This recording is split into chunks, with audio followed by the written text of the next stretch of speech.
नमस्कार दोस्तों, आज मैं आपसे एक बहुत गंभीर सवाल पूछना चाहता हूं। क्या भारतीय रियल एस्टेट मार्केट सच में डूब रहा है?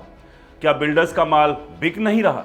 लाखों करोड़ों का इन्वेस्टमेंट डाला, प्रीमियम प्रोजेक्ट्स लॉन्च किए, लेकिन खरीदार गायब कहां हो गए? पिछले साल यानी 2025 में टॉप 8 शहरों में घरों की बिक्री 12% गिर गई। जी हां, 4,36,000 यूनिट से सीधे 3,86,000 यूनिट्स पर आ गई। यह आंकड़ा कोई अफवाह नहीं है, ये प्रॉपटाइगर की ऑफिशियल रिपोर्ट से आए हैं, जो अब औरम प्रॉपटेक का हिस्सा है। तो सवाल ये है, क्या ये बस एक छोटी सी सुस्ती है या असली संकट की शुरुआत? आज हम इसी पर गहराई से बात करेंगे, आंकड़ों के साथ, एक्सपर्ट्स की राय के साथ और बिल्कुल साफ सुथरे अंदाज में। सबसे पहले तो प्रॉपटाइगर की रिपोर्ट को ठीक से समझ लीजिए।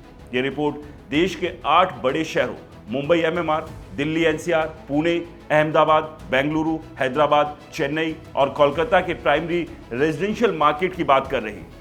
2025 में कुल बिक्री 3,86,365 यूनिट्स रही, जो 2024 के मुकाबले पूरे 12% कम है।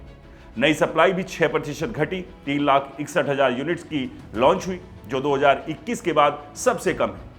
लेकिन दोस्तों, यहां एक ट्विस्ट है। बिक्री की संख्या घटी लेकिन वैल्यू घटी नहीं। कीमतें इतनी बढ़ी कि टोटल सेल वैल्यू में ज्यादा गिरावट नहीं आई। मतलब घर कम बिके लेकिन महंगे बिके। यह बताता है कि मार्केट अब लग्जरी और प्रीमियम सेगमेंट की तरफ शिफ्ट हो रही है। अफोर्डेबल वाले खरीदार पीछे छूट रहे हैं। अब शहरों की बात करें तो तस्वीर और साफ हो जाती है। उत्तर और पश्चिम भारत के बड़े शहर बुरी तरह प्रभावित हुए। मुंबई एमएमआर में बिक्री घटी, दिल्ली एनसीआर में घटी, पुणे में घटी, अहमदाबाद में 12% की गिरावट, 41,000 से घटकर 37,000 यूनिट्स। पुणे जैसे आईटी हब में तो 20 से 25% की गिरावट अलग अलग क्वार्टर्स में देखी गई। लेकिन दक्षिण भारत ने बाजी मारी। बेंगलुरु, हैदराबाद और चेन्नई तीनों ने मिलकर 15% की ग्रोथ दिखाई। 1,15,000 से बढ़कर 1,33,000 यूनिट से ज्यादा बिके। चेन्नई में तो बिक्री 55% उछली, 16,000 से 24,000 यूनिट्स। हैदराबाद में 6% बढ़त, 51,000 से 54,000। बेंगलुरु ने भी अच्छा परफॉर्म किया। कोलकाता में भी थोड़ी बढ़त दिखी। लेकिन सवाल यह है, उत्तर क्यों पीछे छूट गया और दक्षिण क्यों दौड़ रहा है? दोस्तों, इसकी वजह बहुत गहरी है। पहली और सबसे बड़ी वजह, कीमतों में बेतहाशा उछाल। प्रॉपटाइगर की डेटा के मुताबिक 2025 में 8 शहरों में प्रॉपर्टी प्राइस 6% से 19% तक बढ़ गए। दिल्ली एनसीआर में सबसे ज्यादा, हैदराबाद में 13%। अफोर्डेबल सेगमेंट की बिक्री तो 17% तक गिरी। आम आदमी, मिडिल क्लास, जिसकी सैलरी 10 से 20 लाख सालाना है, वो अब 1 से 2 करोड़ के फ्लैट कैसे खरीदेगा? होम लोन की ईएमआई आसमान छू रही है। इंटरेस्ट रेट्स ऊपर बने हुए हैं। बिल्डर भी अब अफोर्डेबल प्रोजेक्ट्स कम लॉन्च कर रहे हैं क्योंकि कंस्ट्रक्शन कॉस्ट बढ़ गई है। सीमेंट, स्टील, लेबर सब महंगा। वो लग्जरी ही बना रहे हैं जहां मार्जिन ज्यादा है। दूसरी बड़ी वजह आईटी सेक्टर में छटनी। 2025 में टेक कंपनियों ने हजारों लाखों लोगों को निकाला। बेंगलुरु, पुणे, हैदराबाद, मुंबई, ये वो शहर है जहां आईटी की नौकरियां सबसे ज्यादा है। जब जॉब सिक्योरिटी नहीं, सैलरी हाइक रुक गई, तो होम लोन कौन लेगा? खरीदारों की परचेजिंग पावर घट गई।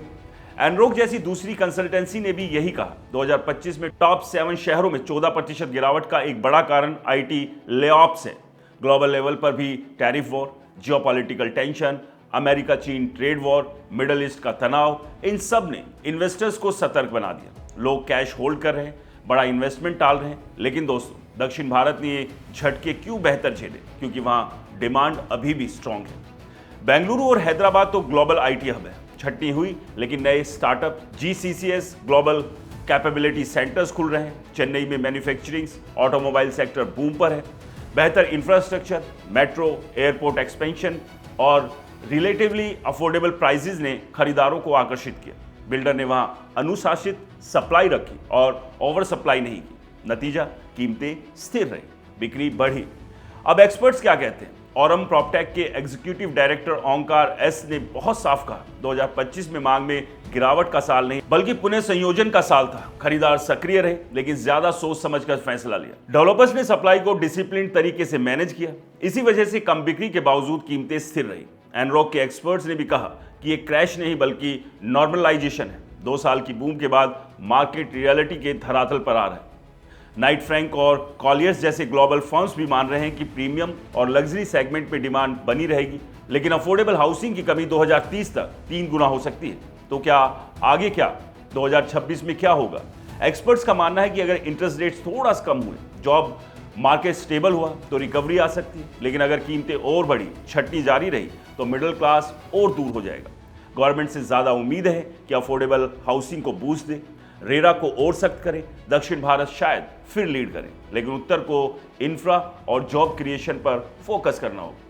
दोस्तों, आखिर में मैं यही कहूंगा, रियल एस्टेट कोई जुआ नहीं। अगर इन्वेस्टमेंट करना है तो रिसर्च करो, लंबा सोचो। बिल्डर का माल बिक ना रहा हो तो इसका मतलब ये नहीं कि मार्केट खत्म हो गया, बल्कि मार्केट अब मैच्योर हो रहा है।